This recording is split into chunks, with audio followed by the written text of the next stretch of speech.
Before we wrap the interpersonal side of our Mhm. conversation, before we get a little bit geekier and techier, Yeah. there's that Avett Brothers record that you worked on, True Sadness, and there's that Mhm. beautiful song, No Hard Feelings, which everybody has to Mhm. stop this podcast and go watch the YouTube recording, like the live, how it was tracked. Maybe you could tell us a little bit about Yeah. what everything that was going on from like the production side standpoint to enable such an amazing moment to happen. Like what were you and the team doing to enable that? There's like a documentary, and I haven't seen the whole documentary, but Mhm. there's the YouTube clip where it's just this profound moment of a recording session. Yeah. Like set the scene that the team of producers, like the production team, was able to enable that to kind of go down. Yeah. Well, if I remember correctly, it wasn't that long of a stint at Shangri-La. I feel like it was like 2 weeks, maybe.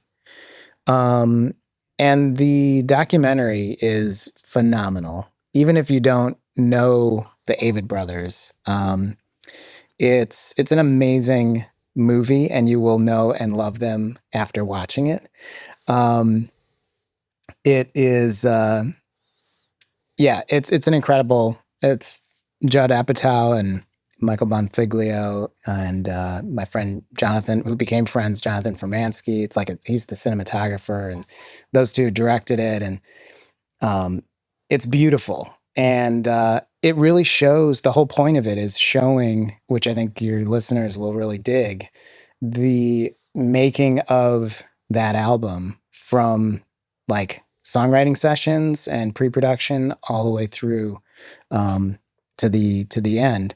And so I become a character in it about halfway through the movie when the band comes to Malibu to work at Shangri-La. And I'd never met them. I think you can see in the movie like me meeting them for the first time. I think, yeah, that was the first album I worked on with them. And we immediately hit it off. And to answer your question about preparedness, you can see in the movie all of they did the writing at Echo Mountain in Asheville, which is an amazing studio. I've worked at a bunch. And so they had all that preparation in the sort of writing way. You can see them writing these songs. And then for my part, and Rick's part at Shangri-La, we were very prepared logistically. I knew that Rick wanted to record them live. There were a lot of players, it's a big band, including strings, cello and violin. And fitting all of that into the rooms at Shangri-La is tricky. It's not a huge live room. And but so I figured out a way to get everybody in there. And of course, we've checked all the mics and, and have been recording by that point for that song, which is a truly incredible piece of music as a song, as a record. It's just amazing. We'd been recording for several days. That by no stretch was like the first song we did. We'd really been in a groove, and it went down in like, I feel like there were maybe 6 passes of the song, probably. And that was probably number 6, maybe 5. My session would tell me by playlist numbers, I'm sure.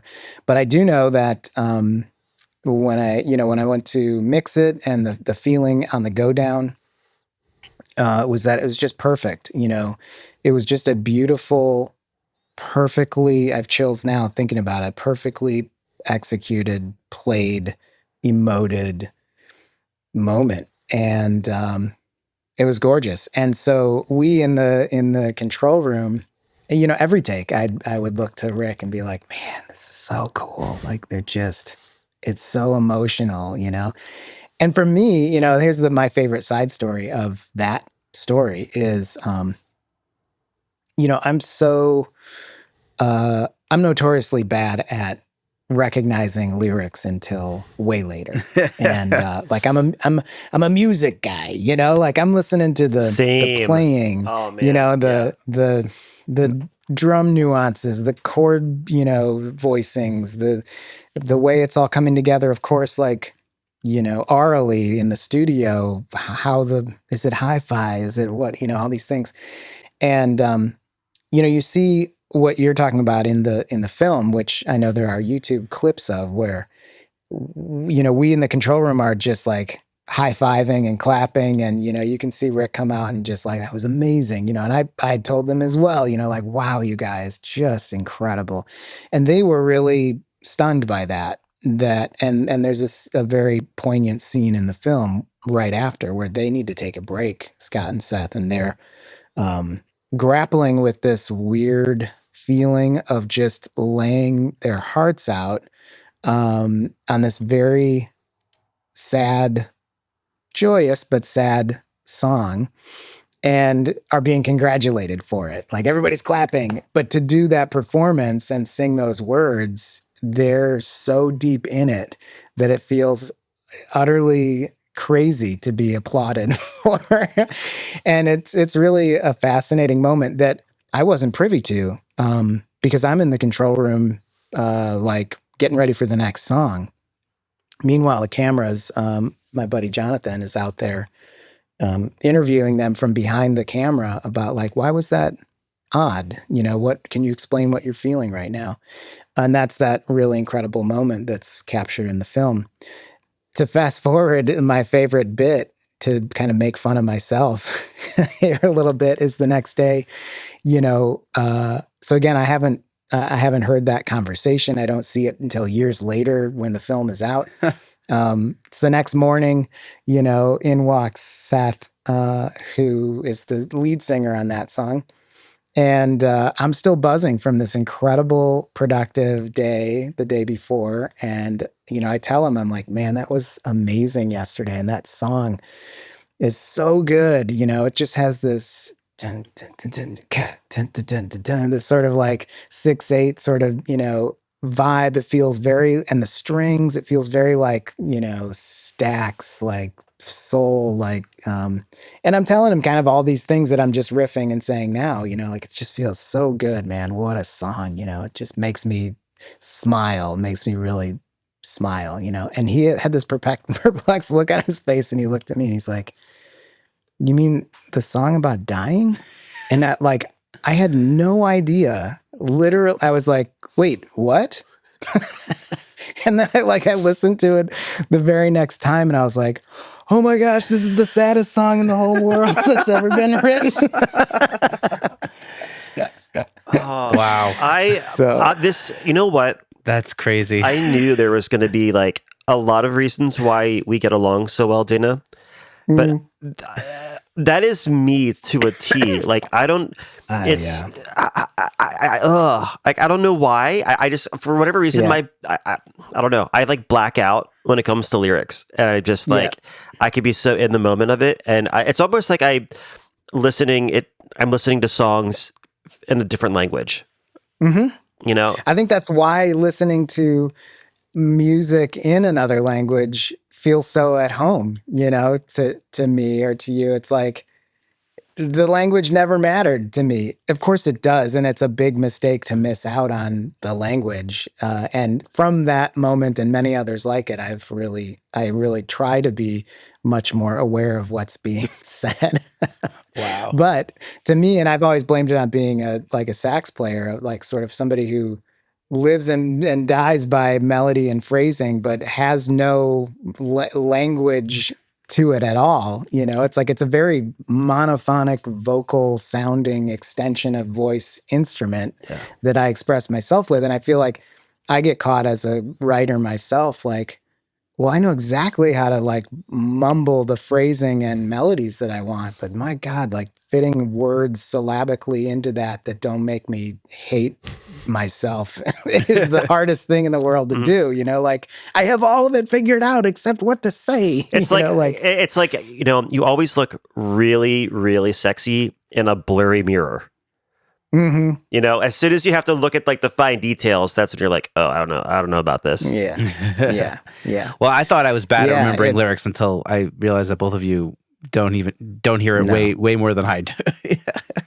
Yeah. So- No, I have to really consciously, and I do, like, I'm very aware of them as a producer, and I pay close attention to them. I know how difficult they are to write, and how meaningful they are to most of the population, and that they're really, I mean, I'm saying things that are obvious, but they're really worth our time and energy as producers, even as like muso producers, who, you know, like, to really pay attention to, both for the artist's sake and the song's sake. You know, what do you mean here? How can, you know, like, I love working on lyrics with artists, you know, not in a way that like, let's rewrite your song, you know, but when there's an easy, well, I don't even want to say fix. I love asking when I'm confused as a listener, what is it you're saying here?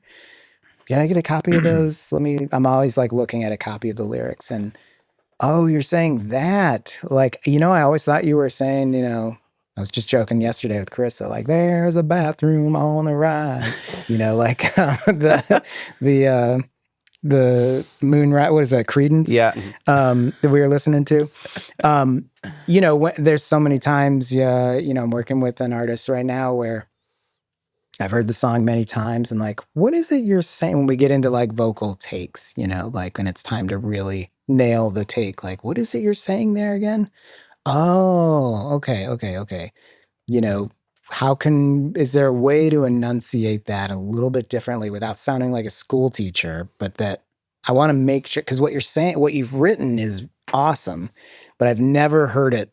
It's never spoken to me like that. So how do we take your excellent lyrics and make sure that the recording of those lyrics translates to the listener exactly how you want? And sometimes, you know, when all else fails, it's like, just like hearing music in another language, it's still going to be cool if nobody knows what you're saying. So if to get to that win-win of intelligibility and cool, we've wrung all the cool out of it, then we'll definitely leave intelligibility on the cutting room floor, you know? Like, so, but it's fun to go deep on lyrics and make sure that they're, you know, fitting the song, and at the very least being recorded in a way that the artist is backing and proud of, and, you know.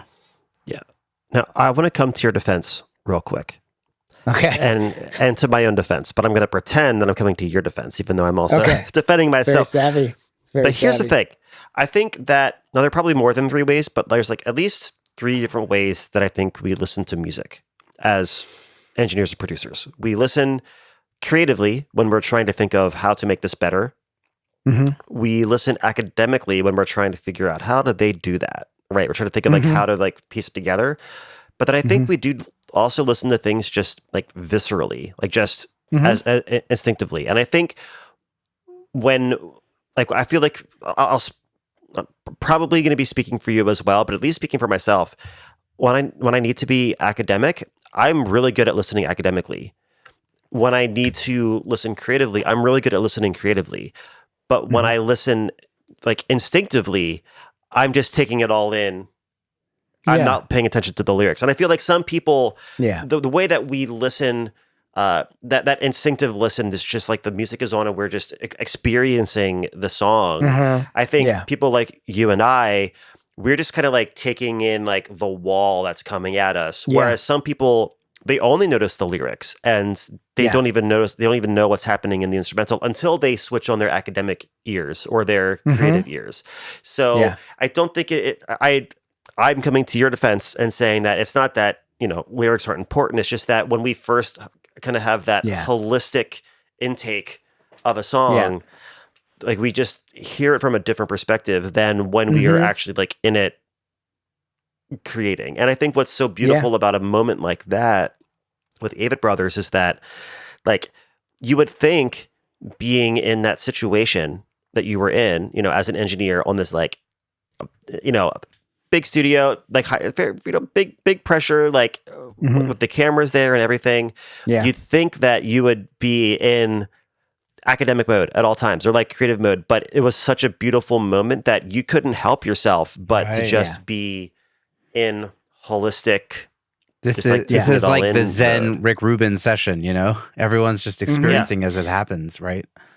Yeah. Well, and we work very hard to achieve that. And it's all, a lot of it is front loaded. And what I mean by that is intense setup. And that's something that I do that I was trained to do by the people who I learned from, who also were in Rick's incredible engineers before me. Um, and like Andrew Sheps and Greg Fiddleman and Wow. Ryan Hewitt and Dave Schiffman and all these people who I assisted for and edited for and stood in for short stints when they weren't available until ultimately being the main person for a long time. It's all in the preparation. Like I go really deep on setups and working with the studio staff ahead of time, input lists, talking to the artist manager, maybe a road manager. They're coming in from the road. What kind of instruments are they bringing? What are they playing? How many? If I usually I can't yet. If I've never worked with a band, I don't really have any contact with the individual players, but I can talk to the road manager or the manager and like, what kind of kit is coming? How many toms? Is there an extra snare? What kind of guitars are we going to be working with? Does the rhythm guitar player ever sing backups? No, never, or no, just not on this song. Okay, but they do on another song. Okay, we're going to have a mic there for sure. Like going really hard on knowing exactly what's coming in. Because when it's time to hit record and, Rick wants to arrive, he'll let me know, like, I'll be there at 1 p.m. on Monday. I'm going to be there all day Sunday and early on Monday. By the time Monday happens, everything should be worked out and we're just kind of running things through their paces, practicing moves like an orchestrated, team about like, okay, so if it comes up that we need to do this all acoustic and with drums going, because there is a song that maybe that's going to happen. They say no, but I know they're going to say yes. Then what we need to do is we're going to patch from here to here. We're going to borrow these 8 inputs. We're going to put them into here. These guitars go into the side bedrooms. What we need to do for that is they're already laid on the floor. We just pop in these barrels to, and we'll rehearse these sort of moves, so that when those things ultimately do come up, nobody's freaking out. I look at the house staff and like, okay, we're a go on that thing. You know exactly what to do. And so that allows Rick to be very in the moment, feeling that non-academic feel of the music.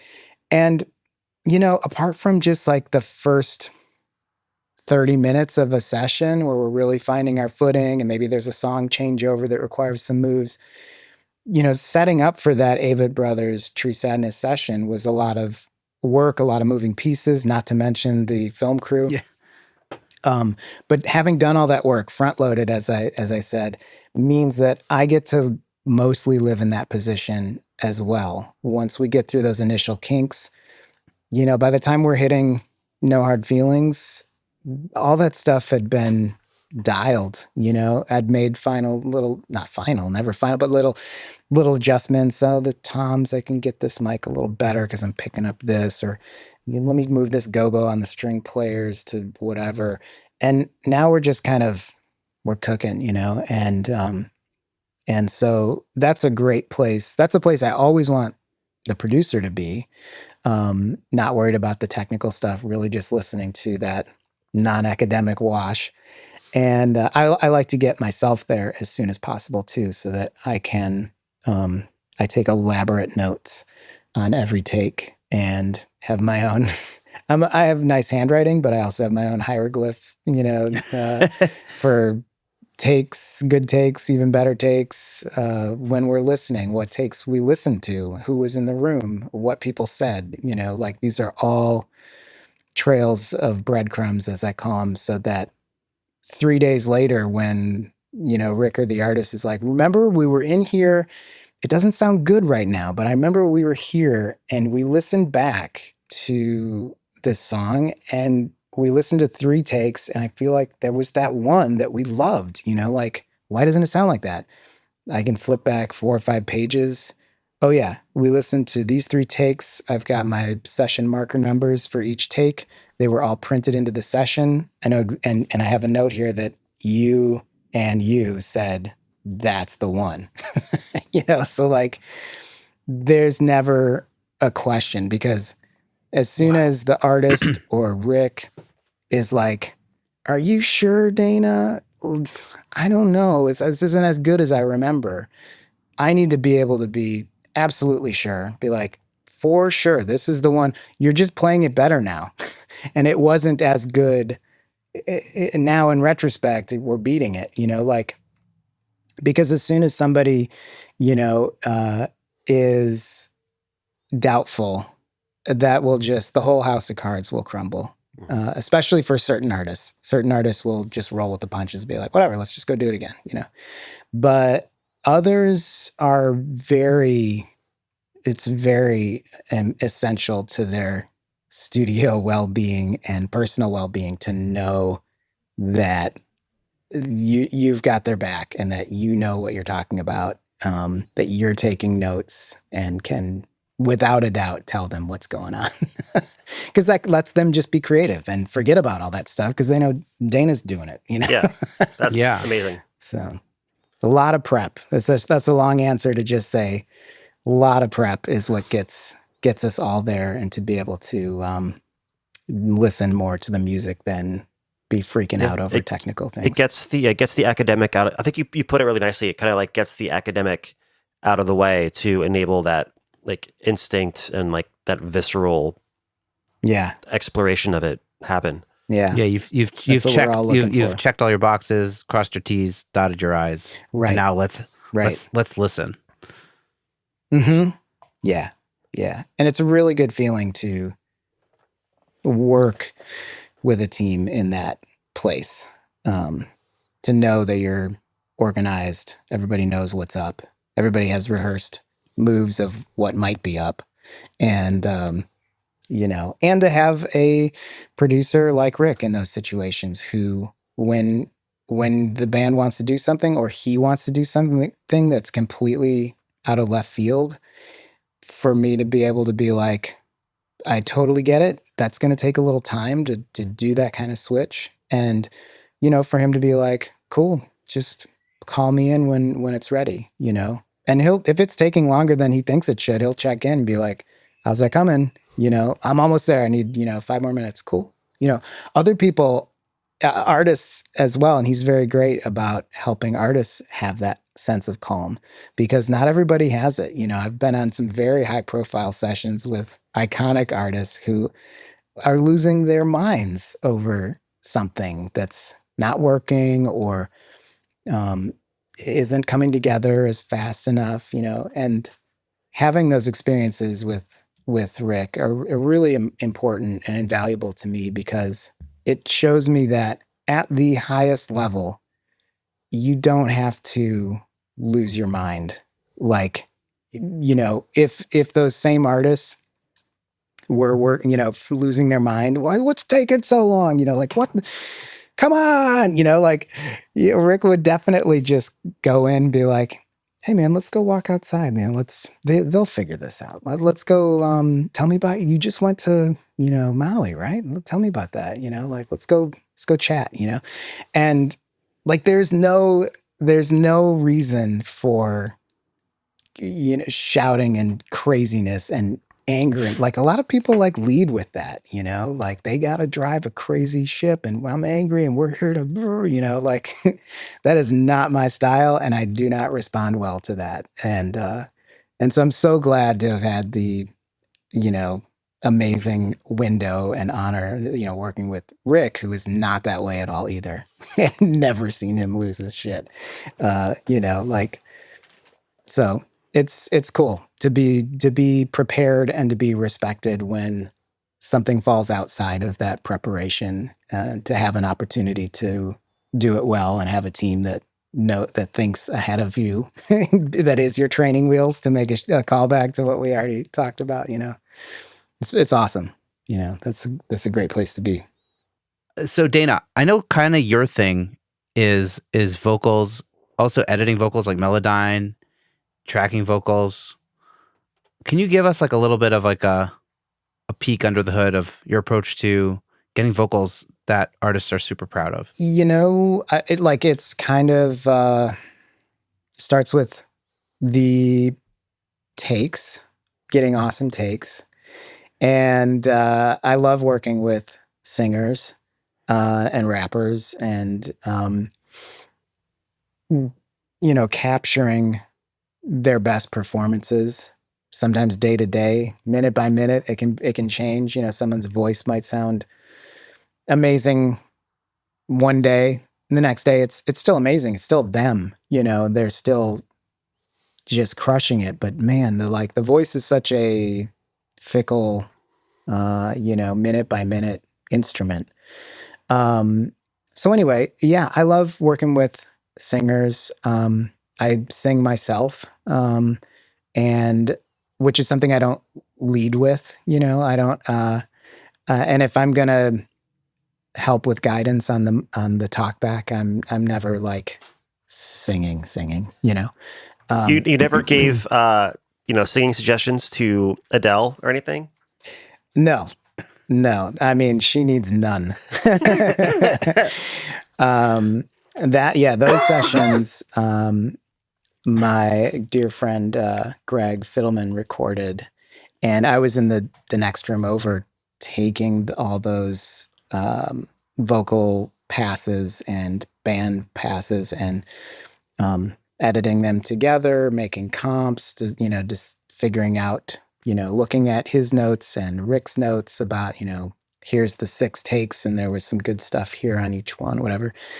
But they're all like, with a band like that and a voice like hers, like they're all freaking amazing. And you just, and that's what that natural vocal production course is about, where it's like, what do you do with a bunch of amazing takes? Like, how do you decide what one to pick, you know?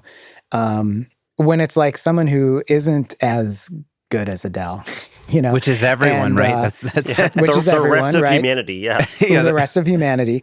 You know, there are oftentimes when comping a vocal are clear winners and clear losers, where you're like, well, this one isn't it, you know, this one isn't it, but these two, you know, like, I think I can cobble something together that's going to sound like a record, you know. But with her and thankfully a lot of the folks I've been lucky to work with, they're like, it's a different problem, you know. It's like, which has that magic quality. And so, yeah, so I do, I love, it's painstaking work, especially the comping and editing and tuning of, but it all starts, you know, just getting the great performance. And different singers love to work in different ways, whether it's like, I like to just run the whole song top to bottom a bunch of times, or some people it's like line by line. I remember working with Ozzy on the project, the 13 album. He has a very specific method that's like line by line, because he wants to get the performance and then his signature like double and triple, you know, that sort of stacked thing. And so that was its own unique way of very quickly putting comps together on the fly, recording absolutely everything, but making quick decisions line by line, sometimes few words at a time, onto comp tracks so that he can quickly double while it's fresh in his head and do all that kind of stuff.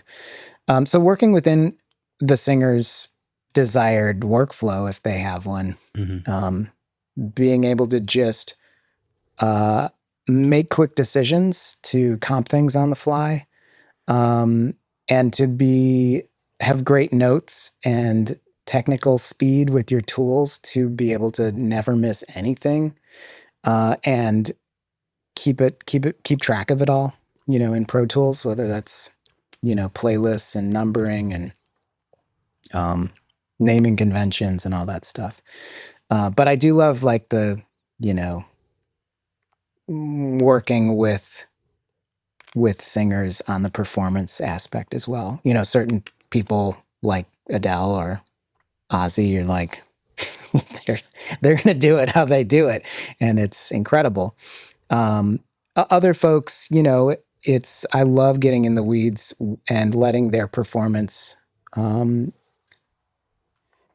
designate where we're going, where I'm not like singing something for someone else to sing, but I will hear things that they'll do if they're doing a bunch of different passes. I'll be like, you did this thing in the bridge on the last one that was so awesome, and you haven't done it since. Can I play you that little nugget there? Oh yeah, of course. And I'll play. Oh, I see what I did. Yeah. So let's do another one and like do that thing again.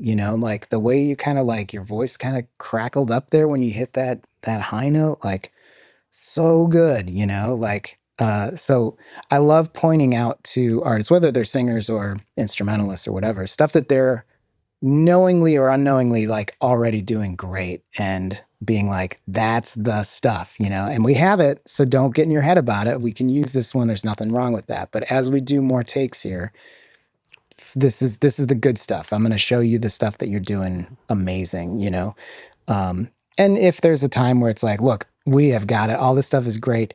You just still getting we don't have one yet that isn't a little bit under pitch wise on the high thing. When you hit it, I'm going to play you the best one that you've done. Let's see if we can just beat that, because it's still a little bit under, and like just kind of working with them as a singer without singing to them all the time, but knowing the voice and knowing pitch and phrasing, and letting their good work lead the way, and me just kind of being a way shower of like, this is good, do more of that. It's much easier and more fun and rewarding to them to use their voice as the guide than mine, to be like, sing it like this. Yeah. Well, and I think that means what's happening there is you are using your experience as a vocalist, not just to be able to make recommendations of what to do and like in a real obvious way, but you're also using your experience as a vocalist to understand what it would be like on the other side if somebody was trying to give you suggestions and like singing stuff at you to try, and how that would get in your head. So it's not just using your experience to translate the ideas, it's using your experience to empathize with their mindset, and knowing when to like step around the danger zone to be able to still get the results that you want. Yeah.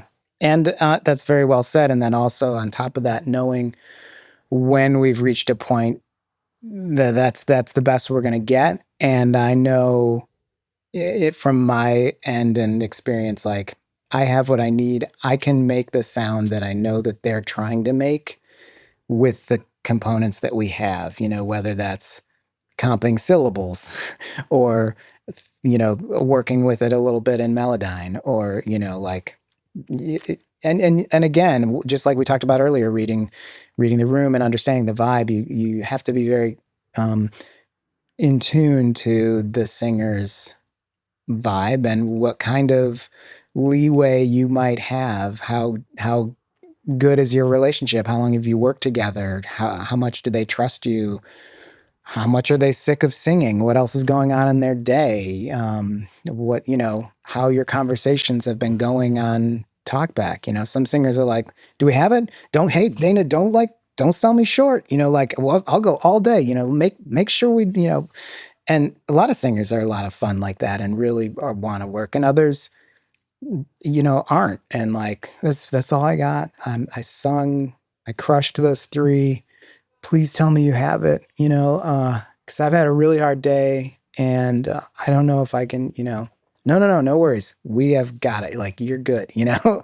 The whole gamut, you know. And so knowing how much you can push somebody, you know, maybe somebody says that, but you have such a rapport with them from weeks or months or years together, you can call bullshit and be like, come on, I know you're so close, you know, just give me another chorus. Like, I promise you, we're almost done, you know. That's another, you know, type of relationship, you know, one that's definitely built on experience and love and trust, where you can, you know, call them on their shit. Yeah. I love that. It's beautiful. Yeah. It's all artist first, and you're the facilitator. That's like sort of the, you know, to put. Yeah. That's the gig. That's the gig. Yeah. At least in my mind, you know, that's it, you know. Yeah. Dana, this was so fun. I learned a ton. And the stories were epic, and there you definitely have, like, I definitely understand why people like Rick want to work with you, and why you're doing such great work and working with the artists you're working with, and you know, you definitely have a way that I think is super, like, yeah, artist first, and just knowing what to do, when to do it, and how to be there for, you know, as the support, or, you know, the support team for the artists that you're working with. So thanks, man. This is really great, guys. Masterclass lesson here on how to do that. It really is. Like, I love my job so much, and as I know the 3 of us all do, and it's like, I don't know, I'm a lucky dude to get to to do this, and yeah, it's so much fun, and I'm always humbled and honored working with the artists I get to work with, and just like, wow, I can't believe I get to do this, you know. That's so cool. So and it's really been a treat to talk to you guys and hang out here. This is killer. I love what you're doing. Oh, we love what you're doing. Thanks, well, man. Thank you so much. Really appreciate you coming on, and yeah, giving us a little peek behind the curtain of, you know, those really, really high profile, high intensity sessions, and kind of what goes on behind it that we don't really hear about. And I do want to say a very specific thank you for answering Ben's question about, you know, what to do to make a really to make a vocalist feel really great about their performance. Thank you for not answering it with a gear response, because I feel like and I was like, I almost felt like that was what Ben was like, we've been talking about people too much, we got to talk about something technical, and he tried to push us there, and you were like, no, I will talk about confidence. And interesting. I wasn't specific. I mean, we were specifically going for tech, but I wasn't like specifically expecting anything, to be honest. But yeah. Sure. Well, that's interesting. I mean, I wasn't trying to avoid anything, and it's much more of an afterthought. You know, like, there's some, of course, we all have our favorite pieces that we rely on gear wise, but it doesn't matter in the slightest, you know, like that. There's so many things you could use to capture a vocal, and there's so many ways afterwards in mixing to make a kind of subpar recording sound amazing. Yeah. So yeah, it didn't even cross my mind in the context of your question. Yeah. And that's why we get along. Yeah. Heck yeah. Amazing. Well, this has been so fun. Well, thank you. Yeah, this thank is you awesome, both, you guys. Yeah. for hanging with me. Thank you. Of course. This is a treat. Total treat. Thank you so much for having me. Thank you, Dana.